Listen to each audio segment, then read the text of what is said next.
Here in Yukiguni, the landscapes that great writers chose as the settings of their novels remain. What are the reasons why they loved this area and chose it for their novels? With a book in one hand, while thinking about the novel, Yukiguni Snow Country, let's slowly walk through Yukiguni. The train came out of the long tunnel into Snow Country.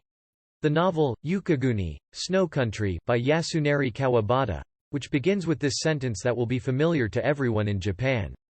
In the novel, Komako, who became a geisha in Yukiguni's hot springs resort in order to earn money for her fiancé's medical expenses, meets Shimamura, who leads an idle life while having a wife and children in Tokyo. They fall for each other but they cannot fight their destinies and eventually have to go their separate ways. The novel depicts the woman's intense and ephemeral love in a matter-of-fact way from Shimamura's cold and aloof perspective. Yuzawa, where the novel is set, still has numerous places depicted in the novel which have not changed. One of them is Takahan Hotel. Kawabata stayed in the hotel's Kasumi room 5 times. From the window of the room, you can see the scenery that Shimamura, Komako and Kawabata himself see in the novel. Kawabata conveys to the reader the reality of the woman's intensely shaken emotions with a delicate depiction of the mountains, sky colors, and air seen from the hotel room window. Perhaps the firm mind reflects the black darkness of the overlapping mountains, and the shaken mind represents the ambiguity of the color of the sky at dawn. Each reader has their own interpretation. The scenery that Kawabata saw from this window 80 years ago still breathes life into Komako inside the reader's mind.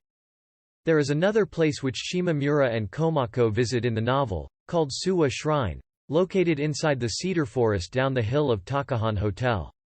Shimamura honestly embraces his feelings for Komako and follows her to the shrine. Komako sits down on a flat rock beside the moss-covered shrine dogs. The rock, beside the shrine dogs, is located under the thick cedar tree trunk that Kawabata describes in the novel, a terrible weapon for some gods.